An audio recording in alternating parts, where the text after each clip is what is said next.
Hey everyone, welcome back to my YouTube channel. Today I am going to be telling you the results of SummerSlam 2023 WWE live event.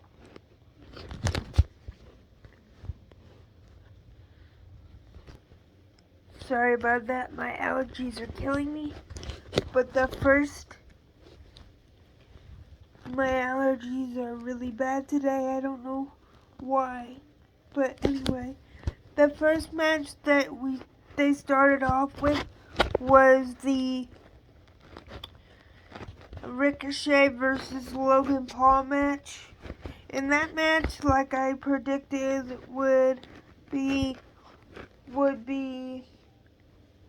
full of high flying and a lot of action.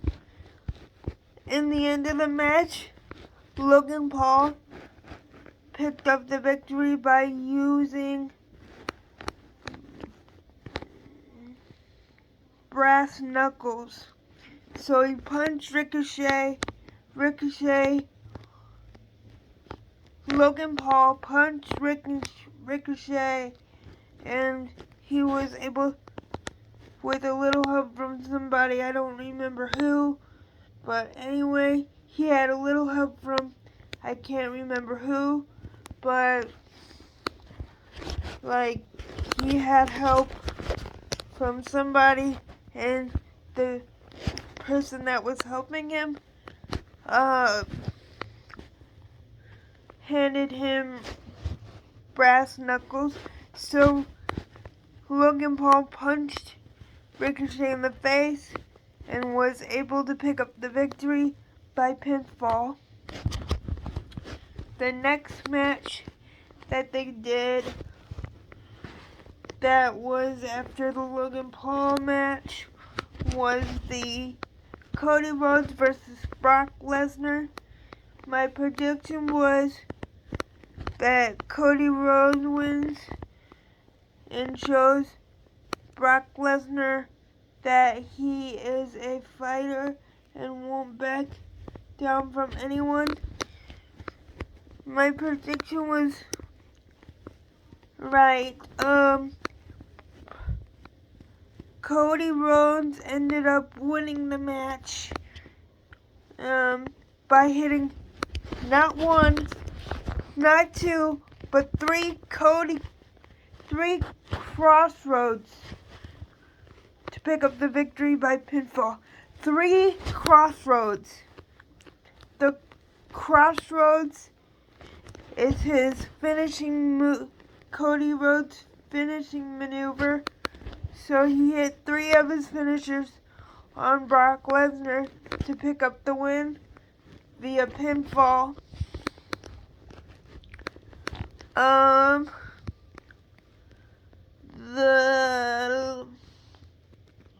So the next match we have was I'm gonna go out of order now because I forgot the order that the matches were in after those 2 matches that I just talked about. So the next match that I put on the paper is the Seth Rollins versus Finn Balor match. And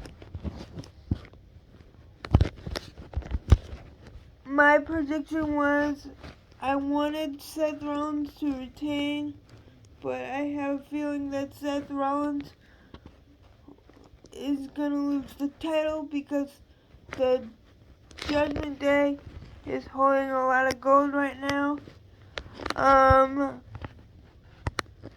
My prediction was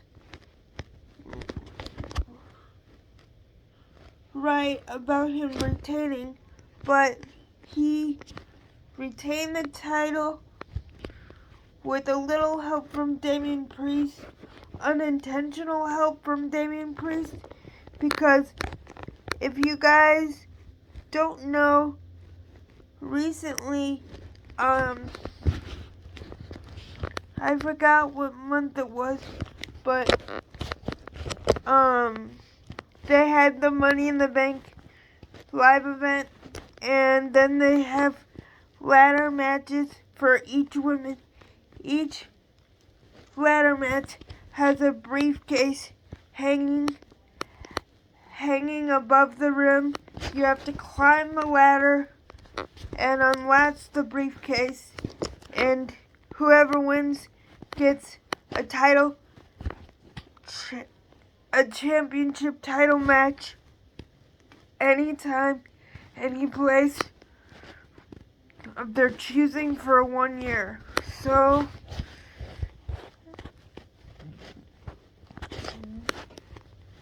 Finn Balor and Seth Rollins went at it, and then Damian Priest came out to assist Finn Balor and play mind games a little bit with Finn Balor. I thought he was going to make it a triple threat match, to be honest, but he was just playing mind games with Seth and Finn.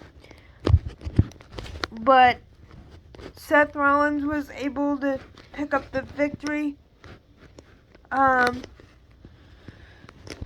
Finn Balor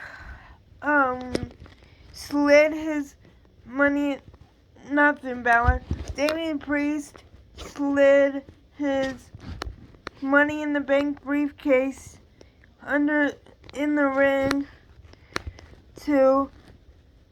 he wanted to assist Finn Balor, but Finn Balor grabbed the briefcase and was going to hit Seth Rollins with it, but Seth Rollins beat him to the punch. Finn was laying on the ground. He tried to grab the briefcase, and then Finn Balor failed to pick up the briefcase and use it. So Seth Rollins did his finisher, the stomp on the briefcase. Like he stomped Finn Balor's head on the briefcase to retain the title via pinfall. So that was crazy. Next match was the Ronda Rousey Shayna Baszler MMA rules.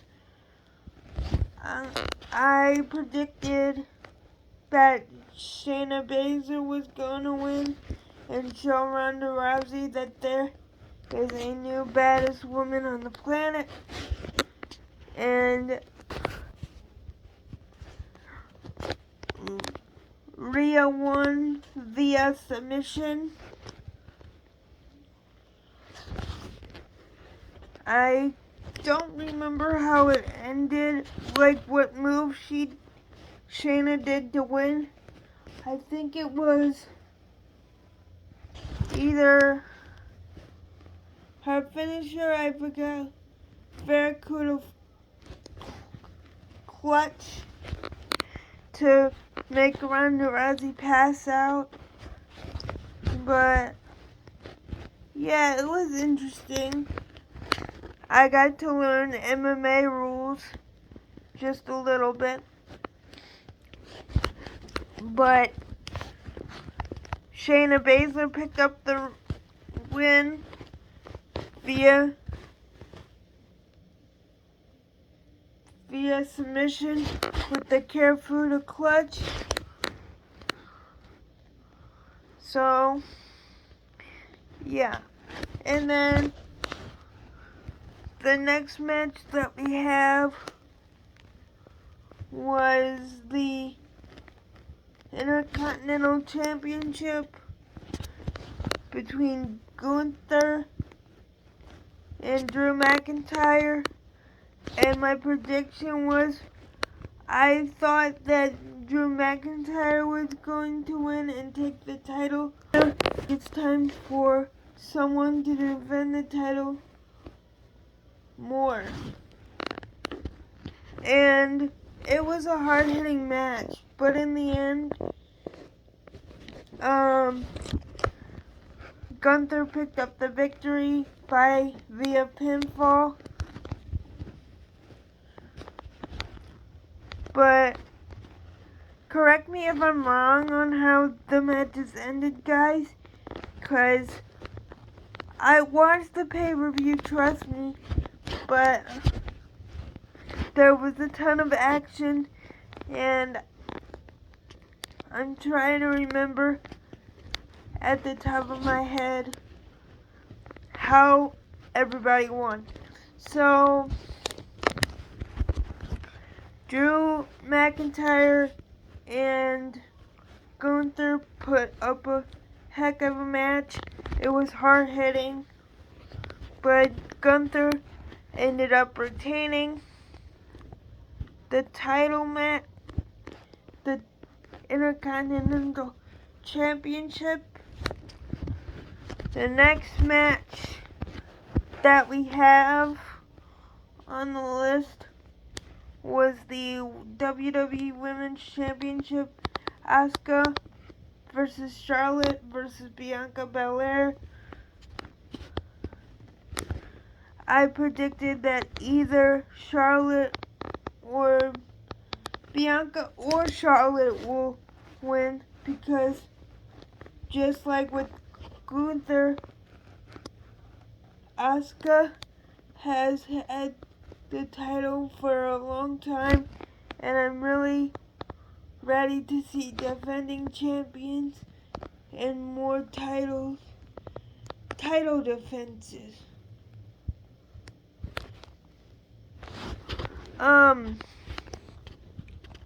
This match was crazy. So there was a lot of action, some high flying, but in the end, Bianca Belair, Asuka was trying to hit. Asuka hit, first Bianca got injured, and I thought she was out of match.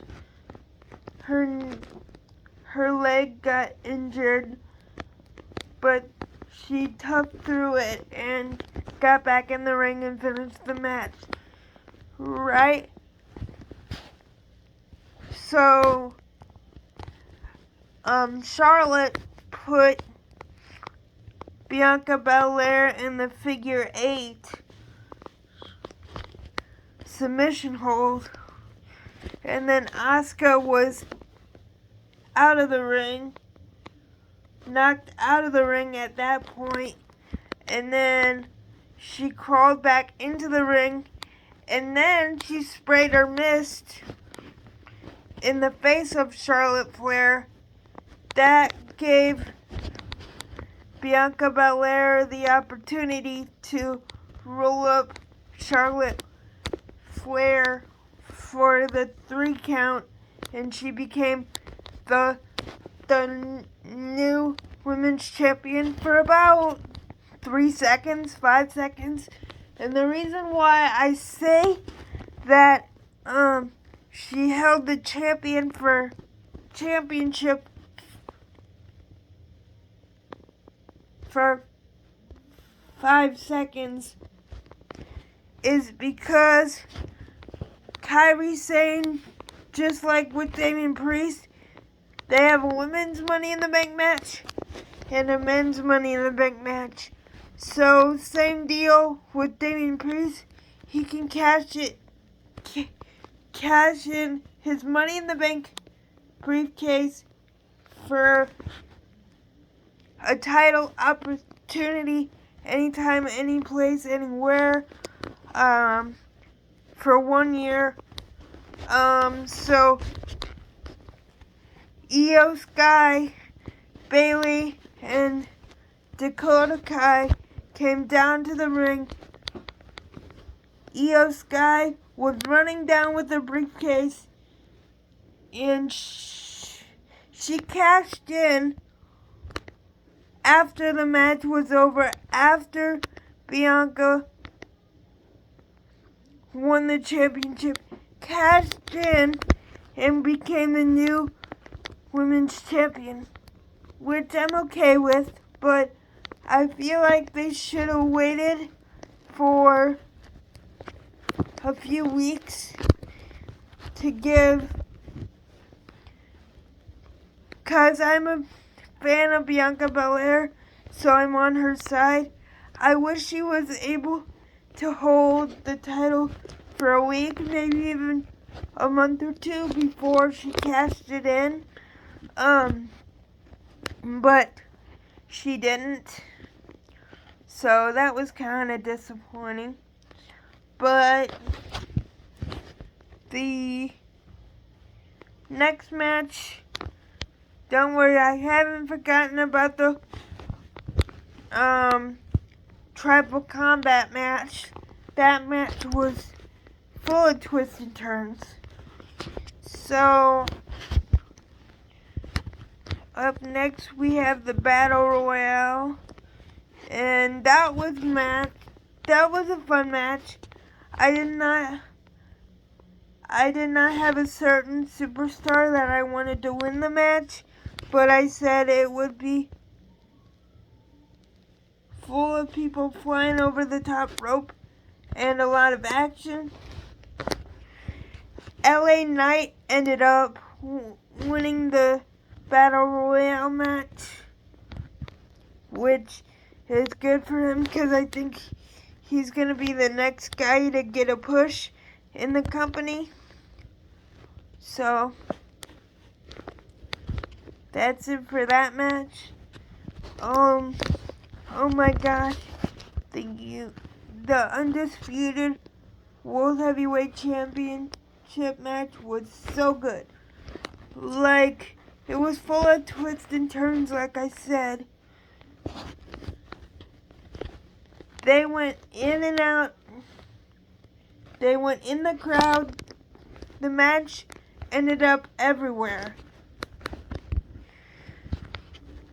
In the end, for my prediction for that match, I said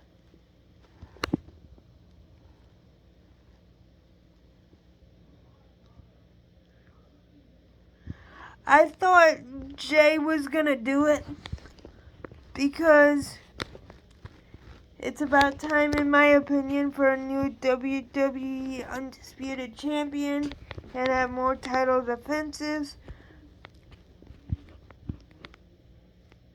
But unfortunately, he wasn't able to pick up the victory. There was a lot of chairs, kendo sticks, tables, whatever you can name, it was in the match. So a lot of going through tables, a lot of kendo sticks smashing on people's backs, and they went in the crowd, back into the ring. Like I said, it was everywhere. But Jay, towards the end of the match, Jay super kicked Roman in the face and then went up to the top rope and did the frog splash, and he was going for the 3 count. The ref was counting 1, 2, and then he was like 1, 2, and then somebody, we didn't know who it was at this point, but we didn't know who it was when he first did it, but as the ref was counting and the person pulled Jey Uso out of the ring to screw Jey over, was none other than Jimmy Uso. And I was like, what? Why? Jimmy Jimmy literally super kicked Jay in the face and then slid him back in the ring. And then Roman retained. I'm like, what's wrong with you, Jimmy? I was irate because I was so mad at Jimmy for doing that. Why, Jimmy? That's your twin brother. Why would you betray your own brother like that? He was close to the title, guys. Close. He was seconds away of becoming the new Universal Heavyweight Champion. And if I had to guess, the reason why he did that was because he wanted to be the one to dethrone Roman and become the new head of the table. But in the end, Jimmy tossed his brother Jay to the side and gave him to Roman Reigns for Roman Reigns to pick up the victory. Why, Jimmy? Why? So, that is going to do it for the results. I hope you guys enjoyed this video, despite me not having my figures set up. Thanks again for watching. Be sure to hit the subscribe button and the notification bell one so you can be notified and you don't miss out on any of my figure reviews coming. Direct links to my friend's channel, my second channel, and my works channel will be linked in the video description. Thanks again for watching, and I will see you guys next time. Bye!